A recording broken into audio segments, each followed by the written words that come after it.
Palavra da Verdade, com Hernandes Dias Lopes. E cumprimento a toda esta amada igreja, na paz do Senhor Jesus Cristo. Convido você para abrir sua Bíblia comigo, por gentileza, no livro de Atos dos Apóstolos, capítulo 17, a partir do verso 16. Atos 17, a partir do verso 16. Após a leitura desse texto, eu preciso que você mantenha a sua Bíblia aberta comigo nesta passagem, para você acompanhar a exposição do texto. Atos 17, 16. Eu estou seguindo a versão ARA. Se você puder botar ARA, se você tiver, muito obrigado. ARA, Almeida, Revista Atualizada. Está escrito o seguinte: enquanto Paulo os esperava em Atenas, ele está se referindo a Silas e Timóteo, o seu espírito se revoltava em face da idolatria dominante na cidade. Por isso dissertava na sinagoga entre os judeus e os gentios piedosos, também na praça, todos os dias, entre os que se encontravam ali. E alguns filósofos epicureus e estoicos contendiam com ele, havendo quem perguntasse: que quer dizer esse tagarela? E outros: parece pregador de estranhos deuses, pois pregava Jesus e a ressurreição.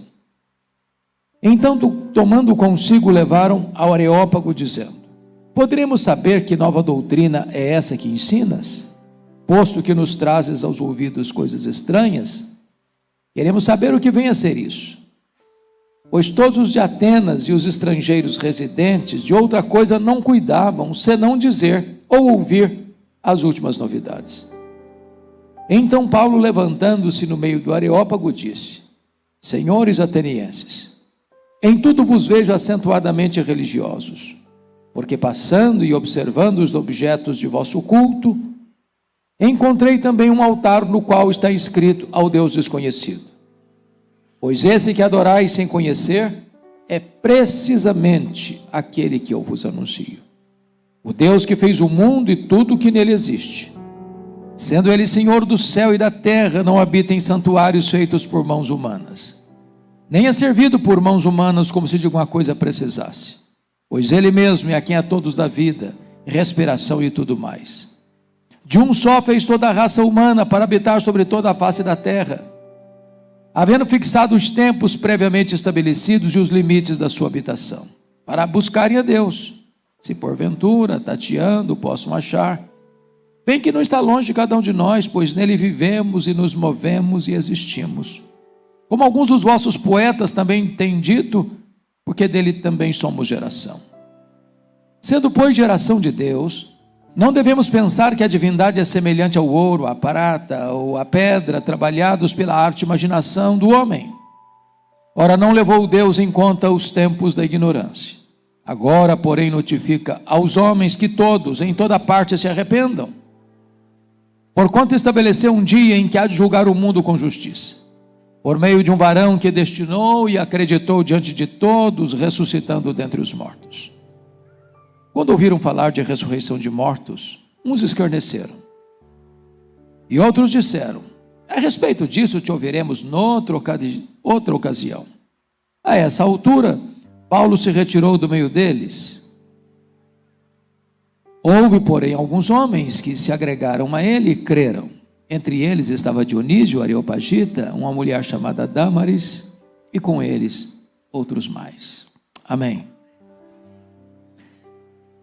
É do conhecimento de todos vocês, com certeza, que o apóstolo Paulo foi o grande desbravador do reino de Deus, o grande bandeirante da fé, o homem que percorreu os mais longínquos rincões do Império Romano, plantando igrejas, nas províncias da Galácia, da Macedônia, da Acaia, da Ásia Menor. Ele estava agora fazendo a sua segunda viagem missionária, depois de já ter sido açoitado em praça pública em Filipos, escorraçado de Tessalônica, enxotado de Bereia e precisa chegar às pressas em Atenas, deixando para trás seus colegas de ministério, Silas e Timóteo. E ele chega agora a Atenas, a capital intelectual do mundo, a cidade mais aspergida pela luz do conhecimento, a cidade dos grandes luminares do saber humano, dos grandes pensadores, dos grandes filósofos, a terra de Péricles, de Sócrates, de Platão, de Aristóteles, de homens que encheram bibliotecas com o seu conhecimento e com a sua erudição. O que é curioso é que o verso 16 nos informa que enquanto Paulo esperava Silas e Timóteo em Atenas, o seu espírito se revoltou por causa da idolatria dominante na cidade. A ideia de dominante é que a cidade estava debaixo de ídolos, sob o governo e a influência dos ídolos. O que me traz quase que um constrangimento é que na cidade mais culta do mundo, Paulo encontra a mais tosca ignorância espiritual. Pessoas que tinham uma mente iluminada pelo conhecimento humano, mas que não tinham nenhum discernimento das coisas de Deus. E eu creio que isso se repete ainda hoje. Você pode ir hoje a Harvard, ao Yale, a Columbia, a USP, e talvez nesses centros do saber humano, você vai encontrar também uma tosca ignorância espiritual. Pessoas que sabem decifrar os segredos da ciência, pessoas que penetram nas profundezas das artes, mas que não enxergam um palmo na frente do nariz do que tange as coisas espirituais. Para vocês terem uma ideia, no tempo que Paulo visitou Atenas, Plínio chegou a dizer que havia mais de 30.000 estátuas dedicadas aos deuses em Atenas. Era uma floresta de deuses, de altares, de templos, de santuários, dedicados aos ídolos. Suetônio chegou a dizer que era mais fácil encontrar um Deus em Atenas do que encontrar um homem. Isso levou Diógenes a satirizar com os atenienses, saindo a pleno meio-dia, sol a pino, com a lanterna acesa nas mãos, procurando atentamente alguma coisa.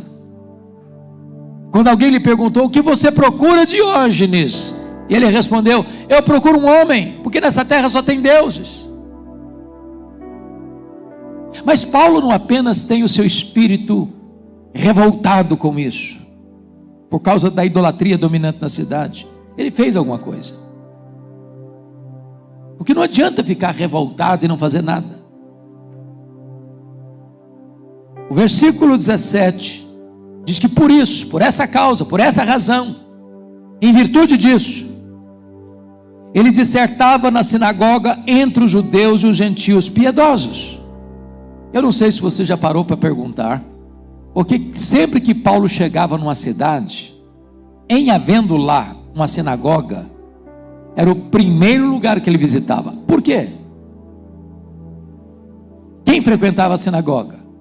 Primeiro, os judeus. Segundo, os gentios piedosos, ou seja, pessoas que não eram judias, eram gentílicas, mas convertidas ao judaísmo. Essas pessoas tinham algo em comum: elas acreditavam no Velho Testamento. Então qual era o papel de Paulo aí numa sinagoga? Era provar para essas pessoas que o Messias que o Velho Testamento anuncia é Jesus de Nazaré. Então era uma espécie de ponte de contato para o evangelismo. Mas Paulo não apenas está lá dissertando, provando, argumentando com os judeus e os gentios, mas diz o versículo 17, que ele também está na praça, todos os dias, entre os que se encontravam ali. Ou seja, Paulo não era um missionário portas para dentro, Paulo era um missionário portas para fora. Paulo ia aonde as pessoas estavam. Só que a praça, meus irmãos, para os gregos não é a mesma praça nossa, das nossas cidades hoje, com árvores, com jardins, com bancos. A praça grega era chamada de ágora, e era o local onde os pensadores expunham a sua cosmovisão, apresentavam as suas ideias, granjeavam seus admiradores, traziam seus adeptos para si, como seus discípulos. E Paulo está lá na praça, todos os dias. E está escrito no versículo de número 18, que alguns dos filósofos epicureus e estoicos contendiam com ele. Quem são esses? Quem são os epicureus? O que eles pensavam? Qual era a grande bandeira deles? Os epicureus não acreditavam na eternidade, não acreditavam no juízo final, não acreditavam no céu, não acreditavam no inferno. Os epicureus acreditavam que a vida era apenas o breve percurso do berço à sepultura. Então eles tinham um lema de vida: é preciso curtir a vida, porque ela passa muito rápido. É preciso beber todos os baldes de prazeres que a vida oferece. O lema deles era: comamos e bebamos, porque amanhã morreremos. E Paulo está lá conversando com essa gente, não, vocês estão errados. Tem juízo final, sim. Deus já determinou esse dia. Deus já escalou o juiz. E Deus já determinou a forma desse julgamento, vai ser com justiça. Todos vão ter que comparecer perante o tribunal de Deus. Todos vão ter que dar contas a Deus. Ricos e pobres, grandes e pequenos, doutores e analfabetos, religiosos e não religiosos, todos vão ter que comparecer perante o tribunal de Deus. Então não pense que a vida se limita ao breve percurso do berço à sepultura. Todos nós teremos que comparecer perante o tribunal de Deus. Mas lá estavam também os estoicos, conforme o versículo 18. Quem eram os estoicos? O que eles pensavam? Os estoicos eram panteístas. Para eles tudo era Deus e Deus era tudo. Eles eram fatalistas. Eles acreditavam que você e eu estamos debaixo de um destino cego e implacável, e que você nunca pode mudar o rumo da sua história. Se fosse hoje, os estoicos abraçariam a teologia de Gabriela Cravo e Canela: eu nasci assim, eu cresci assim, eu vou morrer assim. Não tem esperança, não tem saída. E Paulo refuta o pensamento deles: não tem saída sim, porque Deus não levou em conta os tempos da ignorância, mas agora notifica a todos os homens em todos os lugares que se arrependam. Há esperança para aquele que caiu, há esperança para aquele que está na sarjeta, há esperança para aquele que está quebrado. Aquele que está cheio de drogas pode ficar liberto, aquele que está vitimado pelo álcool pode ficar sóbrio, aquele que está vivendo uma vida de imoralidade pode viver uma vida de santidade, aquele que está agarrado aos ídolos pode ser salvo pela graça de Deus.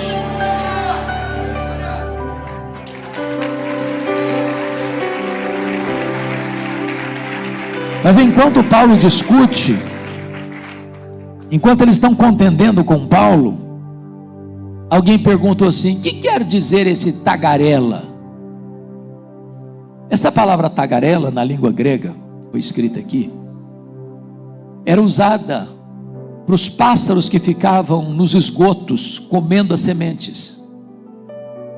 E essa palavra veio a significar aquela pessoa que fala ao vento, fala pelos cotovelos, que fala sem saber o que está falando, que joga palavras ao ar, que ele não sabe o que está falando, ele não tem ideias próprias. Eles estão achando que Paulo não tem o mesmo cabedal intelectual que eles. E o que é curioso é que na terra mais culta do mundo, O pregador do evangelho é um tagarela. O evangelho é coisa estranha. E o verdadeiro Deus é desconhecido.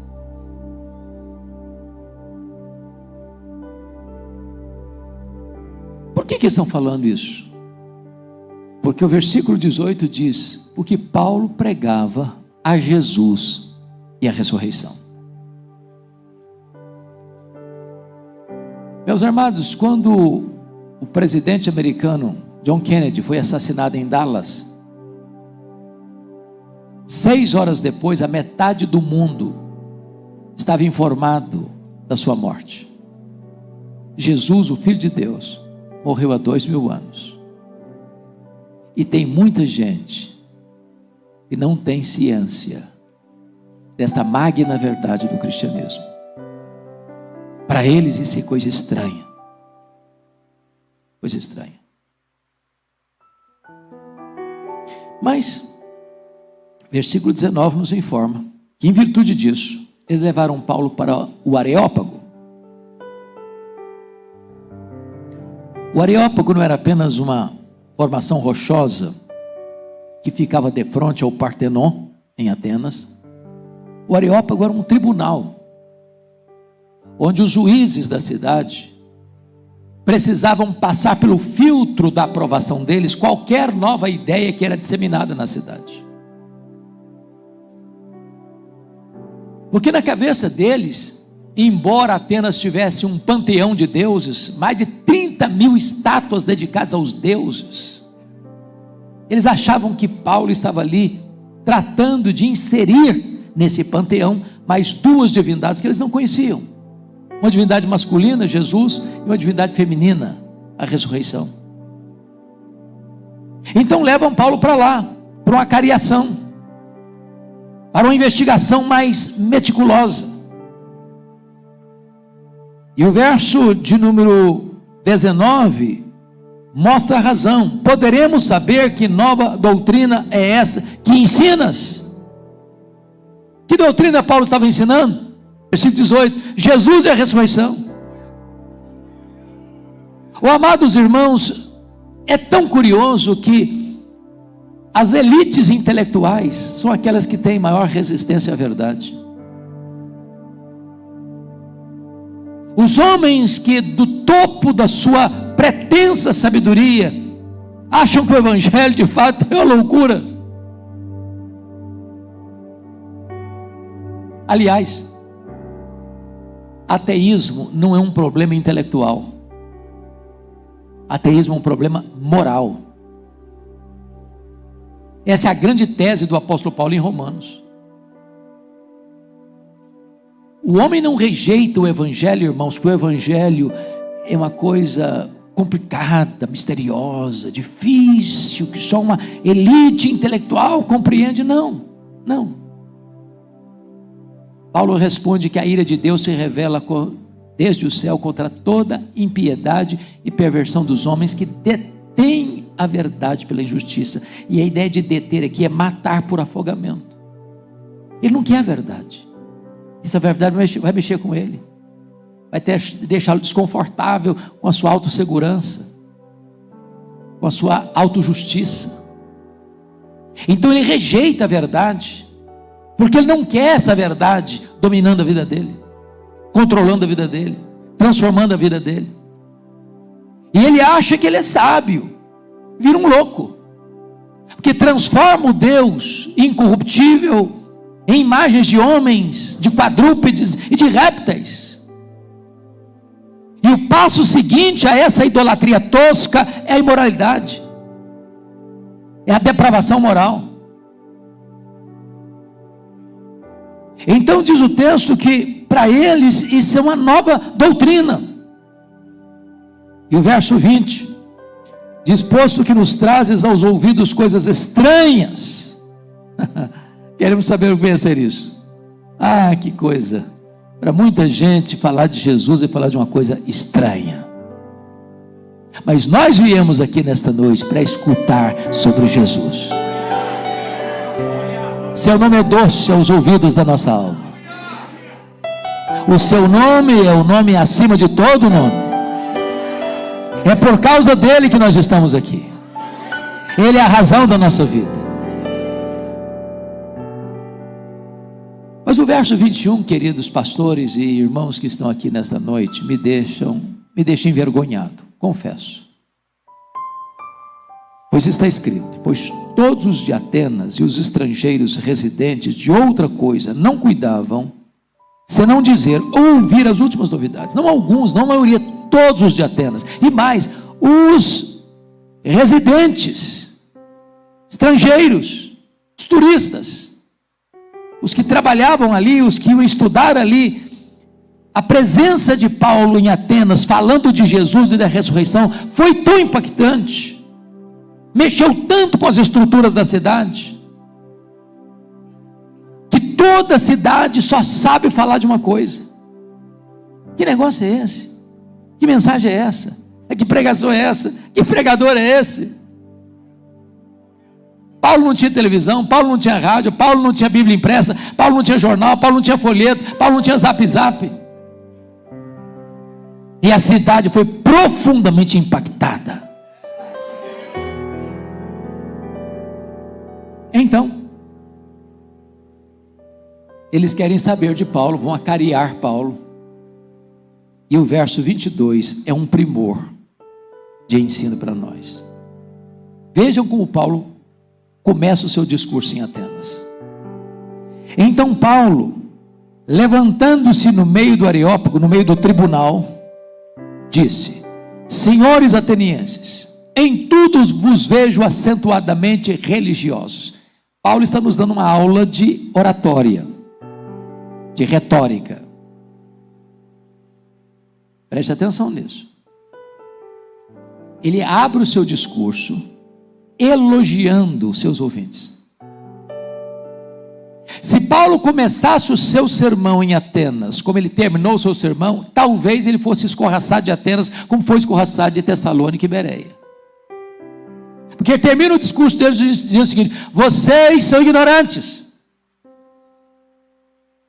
Mas ele começa elogiando. Por quê? Porque precisa ganhar os ouvidos dos seus ouvintes.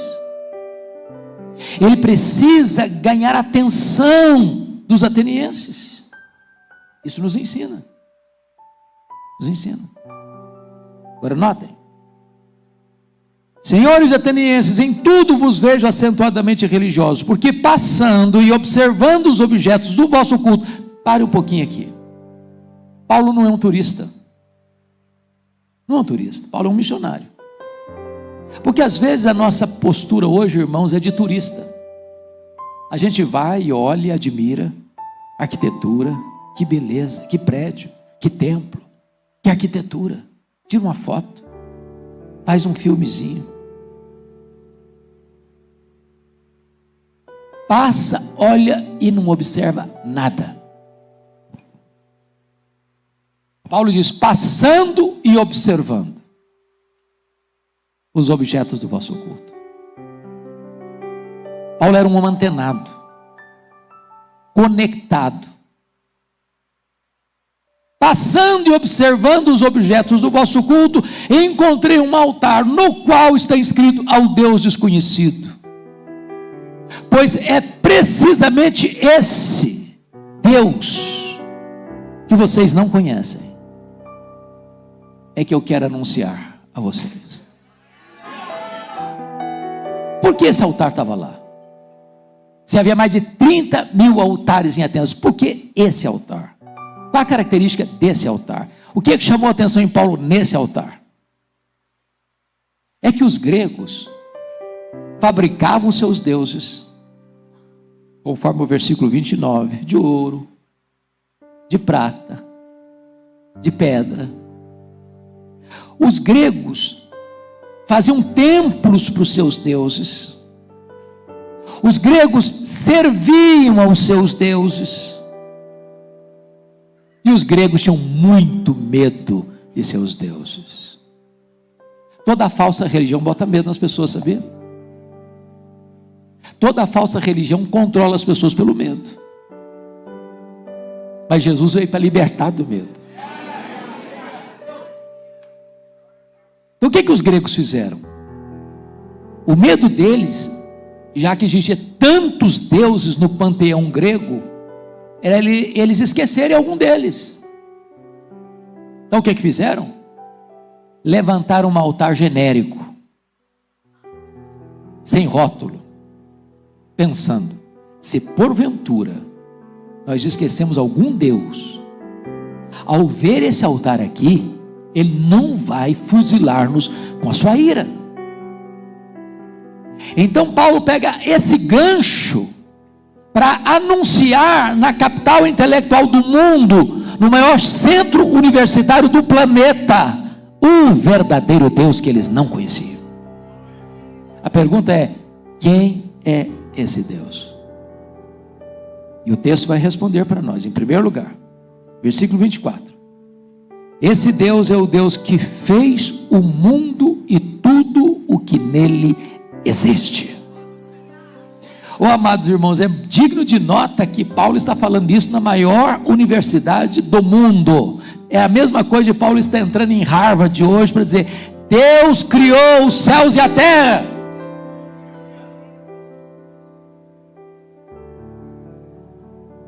Esse texto vai refutar o pensamento grego, porque o pensamento grego é que a matéria era eterna.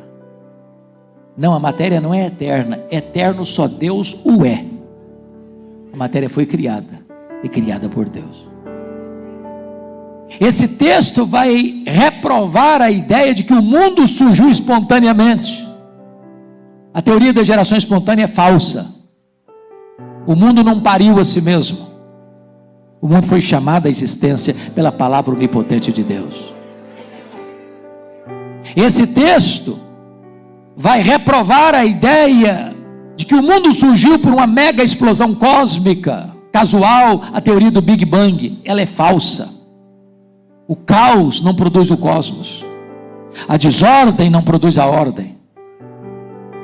Se um rato corresse pelas teclas desse piano eletrônico atabalhoadamente, não arrancaria daí serenata ao luar. Se eu jogasse para o espaço 1 bilhão de letras, elas não cairiam como uma grande enciclopédia. Mas é mais fácil eu acreditar que se eu jogasse 1 milhão de letras para cima, elas caíssem como uma grande enciclopédia, do que eu acreditar que uma mega explosão cósmica casual produziu esse universo tão vasto, tão insondável, com leis tão precisas, com movimentos tão harmônicos. Eu posso lhes garantir uma coisa: é preciso ter mais fé para ser um ateu do que para ser um crente. Pense comigo, pense comigo. Por que nós estamos aqui no planeta Terra, que diante do vasto universo é apenas um grão de areia? Será que nós acertamos milhares de vezes na loteria? Ou tem um plano? Na verdade, estamos rigorosamente onde deveríamos estar. Se nós estivéssemos mais perto do Sol, morreríamos queimados. Se nós estivéssemos mais longe do Sol, morreríamos congelados. Não foi o acaso que nos deixou aqui, foram as mãos do nosso Criador. Esse versículo reprova a ideia de que o mundo é resultado de uma evolução de milhões e milhões de anos. Quando Charles Darwin publicou o seu livro A Origem das Espécies, em Londres, em 1859, a chamada teoria da evolução tornou-se uma verdade científica, entre aspas, pregado nas escolas, desde o ensino fundamental ao pós-doutorado. Mas o livro dele, Origem das Espécies, tem mais de 800 verbos no futuro do subjuntivo. Suponhamos, suponhamos, suponhamos, suponhamos, suponhamos, mas não tem evidência das provas. Criacionismo é artigo de fé, não é artigo de religião, é artigo de ciência. O que você e eu cremos pela fé não é que o mundo foi criado, isso a ciência prova. O que você e eu cremos pela fé é que esse mundo que foi criado e a ciência prova, foi criado por Deus. Confira o versículo 26 comigo. Paulo diz assim: de um só fez toda a raça humana para habitar sobre toda a face da terra. Sabe o que Paulo está dizendo? No maior centro acadêmico do mundo. Eu creio que Adão e Eva foram personalidades históricas. Tem muita gente aí, até no meio evangélico, que diz: não, Gênesis 1, 2 e 3 não é literal, não é histórico, é uma fábula, é uma lenda, é uma metáfora, é um mito. Não, Adão e Eva existiram, eles foram criados, eles são o tronco de onde surgiu toda a humanidade que habita em toda a face da terra. Eu quero dizer para você, rapaz, você moça que está na universidade, você não precisa se acanhar, você não precisa se intimidar, de se levantar na sua sala de aula, diante de um professor ateu e dizer: eu creio que Deus criou os céus e a terra, eu creio que de um só Deus formou toda a raça humana. Você não precisa aposentar seu cérebro para defender essa verdade bíblica. Segundo lugar, quem é o Deus que os atenienses não conheciam? Ele é o Deus da providência. Veja comigo o verso 25, na parte B, que diz assim: pois Ele mesmo é quem a todos dá vida, respiração e tudo mais. Versículo 28, pois nele vivemos e nos movemos e existimos. Sabe o que significa isso? Esse Deus não é apenas transcendente, esse Deus também é imanente. Sabe o que significa isso? Ele não só está lá em cima, onde nem os céus dos céus pode contê-lo. Ele está aqui embaixo, com abatido e contrito de coração. Ele é quem dá a vida a você, Ele é quem dá a respiração a você, Ele é quem dá a saúde a você, Ele é quem dá o pão cada dia na sua mesa, Ele é quem dá a inteligência a você, Ele é quem dá a prosperidade a você, Ele é quem dá a salvação a você, Ele é quem dá todas as bênçãos espirituais para você. Dele tudo flui, todas as boas dádivas vêm das mãos dele. Ele é o Deus presente, Ele é o Deus Emanuel, Ele é o Deus que responde a sua oração, Ele é o Deus que conforta a sua alma, Ele é o Deus que carrega você nos braços.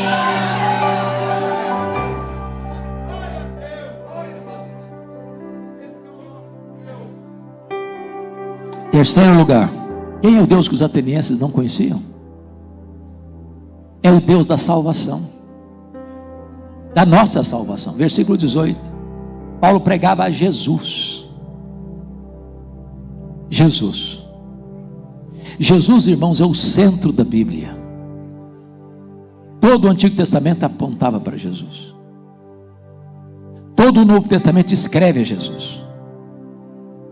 Jesus é tudo nos decretos de Deus, Jesus é tudo no Velho Testamento, Jesus é tudo no Novo Testamento, Jesus é tudo na igreja, Jesus é tudo no céu, Jesus é tudo na eternidade, Ele é tudo em todos. Ele é o único nome dado entre os homens pelo qual importa que sejamos salvos. Ele é a porta do céu, Ele é o caminho para Deus, Ele é o único mediador entre Deus e os homens. Não há mínima chance de alguém ser reconciliado com Deus, a não ser por intermédio de Jesus. Os atenienses não conheciam Jesus. Quarto lugar, quem é o Deus que os atenienses não conheciam? Volte os olhos de novo para o verso 24. Sendo Ele Senhor do céu e da terra, Ele é o Senhor. Talvez hoje esse texto não cause tanto impacto como naquele tempo, porque naquele tempo Atenas, como o resto do mundo, estava debaixo do domínio de Roma, e no domínio de Roma ninguém podia concorrer com esse título, exceto César. Eu não sei se os irmãos já pararam para perceber isso. O problema de Roma não é que Roma era intolerante, não. Roma não era intolerante. Intolerantes eram os cristãos. E eu vou explicar por quê. Roma deixava você adorar o Deus que você quisesse. Eles tinham muitos deuses. Acrescentar mais um no panteão deles fazia muita diferença, não. Desde que as pessoas se curvassem diante do imperador César, para dizer: César Quírios, César é o Senhor. Os cristãos não faziam isso. Sabem por quê? Porque os cristãos entendiam uma coisa: só Jesus é o Senhor. E então eram perseguidos, e então eram jogados às feras, e então eram jogados das fornalhas, e então eram martirizados. Quem colocou Jesus nessa posição? O próprio Deus Pai. Porque a Escritura diz que ele, sendo Deus, não julgou como usurpação de ser igual a Deus. Antes a si mesmo se esvaziou, assumindo a forma de servo, humilhando-se até a morte, morte de cruz, pelo que também o Pai o exaltou sobremaneira, e lhe deu o nome que está acima de todo nome, para que o nome de Jesus se dobre todo o joelho, nos céus, na terra e debaixo da terra, e toda língua confesse que Jesus Cristo é Senhor, para a glória de Deus Pai.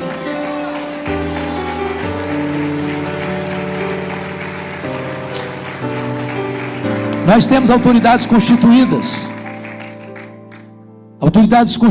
no mundo político, desde um vereador a um senador da república, desde um prefeito ao presidente da república. Nós temos autoridades no universo executivo, legislativo e judiciário. Nós temos autoridades no universo militar, no universo eclesiástico. Embora honremos com a devida honra as autoridades constituídas, mas nós só nos dobramos diante do Rei dos Reis e do Senhor dos Senhores. Ele é o Senhor. É Ele quem levanta reinos, é Ele quem abate reinos, é Ele quem levanta reis, é Ele quem faz reis apiarem do poder. O único rei que não será apiado do poder é o Senhor Jesus Cristo. O único reino que jamais se abalará é o reino do Senhor Jesus Cristo. Quem é o Deus que os atenienses não conheciam? Quinto lugar, é o Deus que não se confina ou se deixa confinar dentro de santuários feitos por mãos humanas. Olha o verso 24 comigo. Não habita em santuários feitos por mãos humanas. Versículo 25, nem é servido por mãos humanas, como se de alguma coisa precisasse. Versículo 29, sendo pois geração de Deus, não devemos pensar que a divindade é semelhante ao ouro, à prata ou à pedra, trabalhados pela arte e imaginação do homem. Que templo comporta Deus?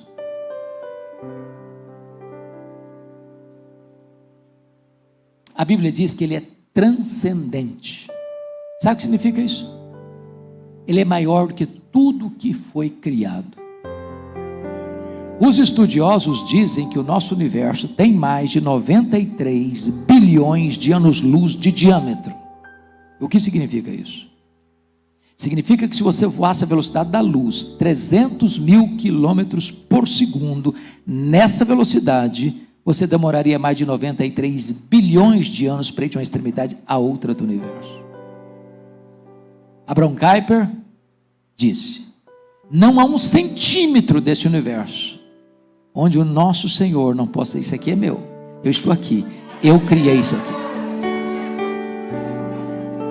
Numa linguagem bíblica, nem os céus dos céus podem conter Deus. Ele não é servido por mãos humanas. É Ele quem serve, Ele quem dá a vida, Ele quem dá a respiração, Ele que dá tudo mais. Ele não precisa de mim para eu lá fazer um sacrifício para Ele, porque senão Ele não é Deus. Não. Deus não precisa de você, Deus não precisa de mim. Ele é todo autossuficiente, é Ele quem cuida de nós, é nós que precisamos dEle. Esse Deus não pode ser configurado com uma imagem de escultura, seja de ouro, seja de prata, seja de pedra. Não. Esse Deus é espiritual, Ele é espírito, e importa que os seus adoradores o adorem em espírito e em verdade. Quem é o Deus que os atenienses não conheciam? Sexto lugar, é o Deus que dá a oportunidade a todos os homens, em todos os lugares, há uma mudança de vida. Versículo 30. Não levou Deus em conta os tempos da ignorância. Mas agora notifica a todos os homens em todos os lugares que se arrependam. Talvez você foi convidado para vir aqui nesta noite. Talvez você está vindo hoje pela primeira vez num tempo evangélico. Talvez você esteja numa autodefesa aí no seu coração, dizendo assim: bom, mas eu vou me arrepender de quê? Eu sou uma boa pessoa, sou um bom homem, sou um bom marido, um bom pai, um bom cidadão, um bom cristão, sou uma boa mulher, uma boa esposa, uma boa mãe, uma boa cidadã, uma boa cristã, sou um bom filho, uma boa filha. Me arrepender de quê? Me permita dizer isso. Você não deve se arrepender apenas do que você fala, do que você faz, do que você deixa de fazer, do que você pensa. Você precisa se arrepender de quem você é. Você não é pecador porque peca. Você peca porque você é pecador.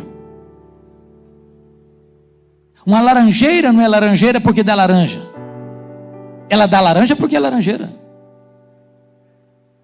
A seiva dela leva ela a produzir laranja. O nosso DNA está torto por causa do pecado. Diz a Bíblia: em pecado me concebeu minha mãe. Não há nenhum cidadão deste mundo, desde que Adão e Eva caíram lá no Éden, exceto Jesus Cristo, que entrou neste mundo sem a marca do pecado. A Bíblia diz que todos pecaram e destituídos estão da glória de Deus. Então não há nenhuma pessoa neste mundo dispensada do arrependimento. Ou você arrepende e vive, ou você não se arrepende e morre. Arrepender e viver, não arrepender e morrer. Não tem outra saída. Mas por que isso? Por que razão é isso? Porque o verso 31 diz que esse Deus é o Deus que é juiz de todos, sem exceção. Está escrito aí: porquanto estabeleceu um dia em que há de julgar o mundo com justiça, por meio de um varão que destinou e acreditou diante de todos, ressuscitando dentre os mortos. Quem vai comparecer lá? Todos. Grandes, pequenos, ricos, pobres, religiosos, não religiosos. Todos. E naquele grande dia do juízo, diz a Bíblia, que os livros serão abertos. E não vão ser julgados segundo o que estiver escrito nos livros. E sabe quais serão os quesitos desse julgamento? Primeiro, as nossas palavras. A Bíblia diz que nós vamos dar conta no dia do juízo por todas as palavras frívolas que proferimos. E eu pergunto a você: você se lembra de todas elas? Vamos fazer um checklist? Já falou mal dos outros alguma vez? Já mentiu alguma vez? Já falou algum palavrão alguma vez? Já contou alguma piada indecente que não devia ter contado, mas contou? Já espalhou fake news alguma vez? Talvez você diga: mas eu não lembro dessas coisas mais não. Você não lembra, mas está tudo registrado nos anais do tribunal de Deus. Segundo critério, segundo quesito, nós vamos ser julgados pelas nossas obras. Aquilo que você fez, seu pai não viu, sua mãe não viu, seu marido não viu, sua mulher não viu, seus filhos não viram, seus pais não viram, seu pastor não viu, sua igreja não viu, a lei não viu, Deus viu. Você apagou a luz e fechou a porta, Deus estava lá. Terceiro quesito, nós vamos ser julgados pelas nossas omissões. A Bíblia diz que se você sabe que deve fazer o bem e não faz, nisso você está pecando. E a Bíblia diz mais: Maldito é aquele que não perseverar em toda a obra da lei para cumprir. E a Bíblia diz mais: se você guardar toda a lei e tropeçar num único ponto, você é culpado da lei inteira. Sabem por quê? Porque a lei requer absoluta perfeição.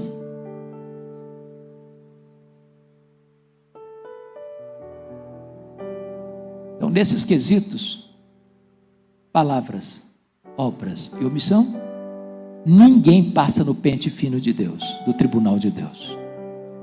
Culpados. Porém, teremos que enfrentar um terceiro quesito no julgamento. São os nossos pensamentos, os nossos desejos íntimos, os nossos desejos secretos. E aqui a coisa fica complicada. Porque o único tribunal do mundo que tem competência para julgar foro íntimo é o tribunal de Deus. Foi por isso que o apóstolo Paulo, tratando dessa matéria em Romanos 7, chega à conclusão de que ele era miseravelmente um pecador. Sabe por quê? Por causa do 10º mandamento da lei, do decálogo. O 10º mandamento é diferente dos outros 9. Em que sentido? Os primeiros 9 mandamentos são objetivos, qualquer pessoa pode acompanhar, perceber. O 10º mandamento é subjetivo. Por exemplo, não terás outros deuses, não farás para ti mais esculturas, não tomarás o nome do Senhor teu Deus em vão, lembra-te do Senhor para o santificar, honra teu pai e tua mãe, não matarás, não adulterarás, não furtarás, não dirás falso testemunho. Tudo isso pode ser visto. 10º mandamento: não cobiçarás. Isso é secreto, isso é do coração, só Deus vê. Você pode ter uma auréola de santidade na cabeça e um coração podre. Segundo os pensadores, os psicólogos, passam pela sua e pela minha cabeça em torno de 10.000 pensamentos por dia. Eu pergunto a vocês: quem de nós não tem ou não teria constrangimento de contar a um amigo mais achegado algumas coisas que passam pela sua cabeça? Eu não sei quanto a vocês, que devem ser mais crentes do que eu, mas de vez em quando eu fico escandalizado comigo. Meu Deus, não sou eu que estou pensando essas coisas. Bom, é provável que você esteja novamente num mecanismo de defesa, dizendo o seguinte: eu não estou gostando dessa conversa, porque na verdade eu sou uma pessoa boa mesmo. Talvez você esteja até convencido disso. Então eu vou melhorar a sua situação e colocar você numa posição muito confortável. Imagine que você está aqui hoje, você é a pessoa mais piedosa da cidade de Guarulhos, do estado de São Paulo, do sudeste brasileiro. Imagine que você é a pessoa mais virtuosa do Brasil. Imagine que você não peque nenhuma vez durante um dia inteiro, nem por palavras, nem por obras, nem por omissão, e dos 10.000 pensamentos por dia, você tem 9.997 pensamentos bons, só 3 pensamentos pecaminosos por dia. Você já seria quase um anjo ambulante. Mas se você tiver 3 pecados por dia, no final de um mês você terá 90 pecados. Quem fez comum aí? 90 vezes 12, quanto dá? 1.080. Vou arredondar para 1.000. Se eu tivesse só 3 pecados por dia, eu estaria hoje com 65.000 pecados. Imagine um réu diante do tribunal, no seu julgamento, e o advogado de acusação e o promotor provarem pelos autos do processo que aquele réu cometeu 65.000 violações da lei. Qual a condição desse réu? Culpado, condenado. Ah, mas os tribunais aqui da terra dá-se um jeitinho. Suborna juiz, compra testemunho, vende-se sentença. O inocente sai culpado, o culpado sai inocente. Mas eu pergunto a vocês: quem conseguiria subornar Jesus, o reto juiz? Ele vem julgar com justiça. Mas vou dizer alguma coisa complicada agora para você. Você não precisaria ter 65 mil pecados para não entrar no céu, não. Se você tiver um único pecado, você não pode entrar no céu. Sabia disso? Se entrar um pecado no céu, o céu não deixa de ser céu. É chocante, eu vou dizer agora. Sabia que só gente perfeita entra no céu? Porque se entrar em perfeição lá, o céu deixa de ser céu.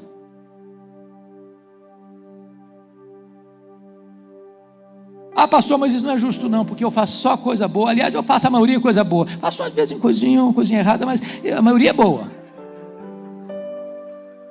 A Bíblia diz assim: se você guardar toda a lei e tropeçar num único ponto, você é culpado da lei inteira. Sabe por quê? Porque o padrão de Deus é perfeição. Vou ilustrar de uma maneira muito simples. Imagine que você vai chegar em casa hoje, fazer um grande omelete para a família inteira, com 10 ovos, e quebra os 9 primeiros ovos na frigideira, a gema vermelhinha. Quando você quebra o 10º ovo, ele estava podre, e caiu lá dentro. Quanto do omelete você estragou? Todo. Por quê? Porque o padrão que você requer é perfeição. Bom, talvez você agora esteja raciocinando assim comigo. Bom, se é desse jeito, então, pastor, eu estou frito aí. E se você pensou assim, parabéns. É isso mesmo. Não tem saída. Você e eu jamais poderemos ser salvos pelos nossos méritos, pela nossa religiosidade, pelas nossas obras. Nós não conseguimos. Impossível. Porém, eu tenho uma boa notícia para lhe dar. O que você não pode fazer, o que você não consegue fazer, Deus fez por você.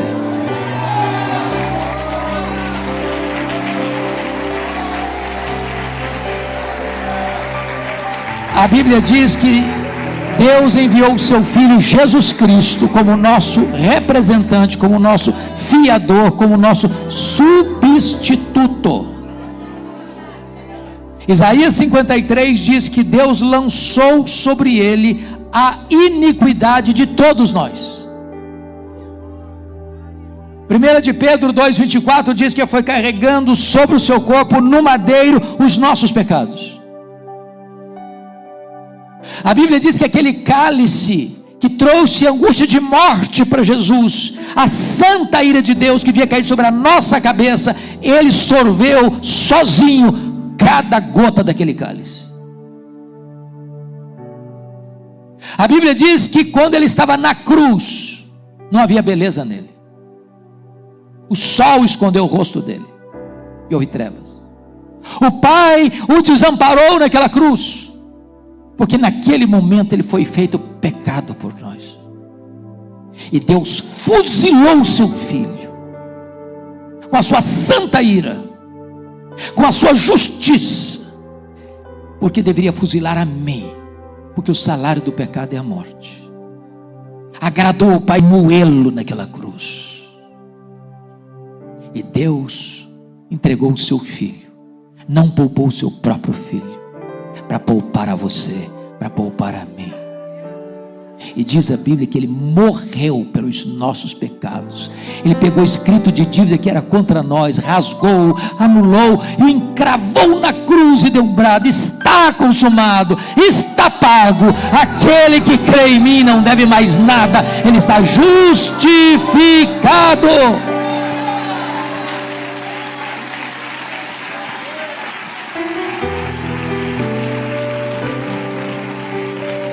Você e eu não precisamos temer esse dia, porque a Bíblia diz que se você creu no Senhor Jesus, você não entrará em juízo condenatório, você já passou da morte para a vida. Quando Paulo termina o seu sermão em Atenas, o seu auditório se divide em 3 grupos. O primeiro grupo está no verso 32. Uns escarneceram quando ouviram falar de ressurreição de mortos. Por que eles escarneceram ao ouvir falar de ressurreição de mortos? Porque os gregos não acreditavam em ressurreição de mortos. E por que os gregos não acreditavam em ressurreição de mortos? Porque os gregos acreditavam no dualismo. E o que é o dualismo? É a ideia de que a matéria que você vê, que você pega, é essencialmente má. O espírito invisível, essencialmente bom. Então os gregos não acreditavam na criação, na encarnação, nem na ressurreição. Para os gregos, quando alguém morria, a alma se libertava da prisão do corpo. Então na cabeça deles, ressurreição era pegar aquela alma que fora liberta pela morte e trazê-la de volta à prisão do corpo. Eles não aceitavam. Os gregos estavam errados. O corpo material não é mau, não. Foi criado por Deus, foi remido pelo sangue do Cordeiro e hoje é morada do Espírito Santo de Deus. Outros disseram assim, segundo grupo, está no versículo 32, sobre isso, Paulo, te ouviremos noutra ocasião, agora não. E tem muita gente caindo nessa esparrela do diabo. Ah, pastor, eu tenho coisas para resolver na minha vida. Consegui largar o cigarro ainda. Eu dou minhas escapadelas. Eu ainda preciso tomar minha cerveja, minha pinga. Eu tenho muita coisa que não está resolvida na minha vida. Ao que eu resolver a minha vida, acertar a minha vida, aí eu vou andar com Deus. Aí eu vou para a igreja, eu vou ser batizado, aí eu vou ser crente. Que tolice. 2 erros graves aqui. Primeiro, não é que você que administra esse negócio, se arrepender quando você quiser, não sabia disso. A Bíblia diz que o arrependimento vem de Deus. É Deus quem dá o arrependimento para a vida. Deus pode fazer com você o que fez com o faraó. O faraó endureceu o coração, endureceu o coração, endureceu o coração. Deus disse, então fica com o coração duro. Fica com o coração duro. Hoje o que aconteceu com Esaú? Chorando não conseguia mais. Segundo erro, você não administra o seu amanhã. Você não sabe nem se você vai estar vivo amanhã, nem eu. É por isso que a Bíblia diz, se hoje você ouvir a voz de Deus, não endureça o seu coração. Eu nunca me esqueço, irmãos queridos, era um período de carnaval, como esse que passou, terminou ontem, lá em Vitória, e nós estávamos indo para um retiro espiritual da igreja, e eu convidei um rapaz, filho de um membro da igreja, estava vivendo uma vida muito torta, vida completamente longe de Deus, na bebida, no álcool, nas drogas. Eu disse, fulano, vamos para o retiro conosco, Deus tem um plano na sua vida. E eu me lembro até hoje que ele estava com um boné, e ele virou o boné para trás assim, disse, pastor, eu vou curtir todas, no carnaval, quero saber de retiro não. Vamos para o retiro sexta-feira. No sábado de manhã chegou a notícia, bêbado, foi descer do ônibus, tomou um tombo, e o ônibus que vinha por trás esmagou a sua cabeça. Ele não curtiu o carnaval. Não deixe para amanhã, pode ser tarde demais. Mas finalmente, louvado seja Deus, versículo 34 diz que alguns homens se agregaram a Paulo e creram. E eu creio que nesta noite pessoas aqui vão crer no Senhor Jesus e vão ser salvas, e vão ser libertas, e vão ser transformadas, e vão ser seladas com o Espírito Santo, e vão ter alegria de saber que o seu nome está no livro da vida. Hoje é o dia da salvação. Feche os seus olhos por um momento, curva a sua cabeça, toda a igreja em oração, por favor. Eu não conheço todos vocês. Talvez tenha aqui alguém que seja neto de crente, filho de crente, mas ainda não é crente. Talvez tenha aqui hoje alguém que foi criado no Evangelho, mas está desviado do Evangelho. Talvez tenha aqui hoje alguém que já foi batizado, frequenta a igreja, mas nunca teve uma experiência verdadeira de conversão. Talvez tenha aqui hoje alguém que veio aqui a convite, ou está aqui pela primeira vez. Eu não me interesso saber se você é neto de crente, filho de crente, ou se você frequenta esta ou aquela igreja, ou se você já passou pelas águas do batismo, ou se você faz este ou aquele ritual religioso. Uma pessoa pode fazer tudo isso e ainda não ser salvo. É preciso que você se renda a Jesus, se entregue por completo a Jesus, seja uma nova criatura. E se nesta noite você quer entregar sua vida ao Senhor Jesus, eu quero orar por você e com você. E você vai orar comigo aí no silêncio do seu coração, porque a Bíblia diz que é com o coração que se crê para a justiça, e é com a boca que se confessa a respeito da salvação. Então faça essa oração comigo aí no silêncio. Você não vai repetir verbalmente, você vai repetir no seu coração, dizendo assim: Senhor Jesus, eu reconheço que eu sou um pecador, eu reconheço que eu não posso salvar a mim mesmo. Eu reconheço que Jesus Cristo, teu Filho, veio ao mundo para morrer em meu lugar, pelos meus pecados. Eu me arrependo dos meus pecados, e eu entrego a minha vida a Ti. Eu creio em Ti, e eu Te recebo nesta noite, como meu Salvador, como meu Senhor. Entra na minha vida, muda a minha vida, quebra as amarras, quebra as algemas, livra-me, Senhor. Eu quero ser uma nova criatura, andar contigo a partir de hoje, servir-te com alegria, e viver os dias da minha vida na Tua presença. Eis-me aqui, entrego-me por completo a Ti, em nome de Jesus. Enquanto a igreja está orando, eu gostaria de saber se alguém fez sinceramente essa oração comigo. Se fez, levante uma das suas mãos. Eu quero dar graças a Deus pela sua vida. Louvado seja Deus. Mais alguém pode levantar a sua mão e ficar com a mão levantada, por gentileza. Louvado seja Deus. Louvado seja Deus. Louvado seja Deus. Louvado seja Deus. Louvado seja Deus. Louvado seja Deus. Louvado seja Deus. Louvado seja Deus. Vamos ficar todos em pé, queridos. Vamos ficar todos em pé. E vamos dar graças ao Senhor.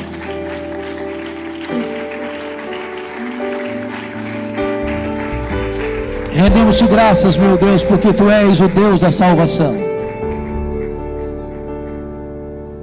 O Deus que nos amou antes que o mundo fosse criado. O Deus que enviou o Teu Filho na plenitude dos tempos.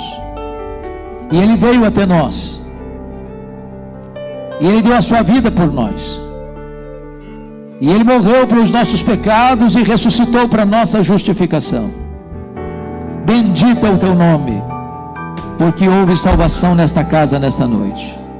A festa diante dos Teus anjos do céu e a alegria na terra entre os homens.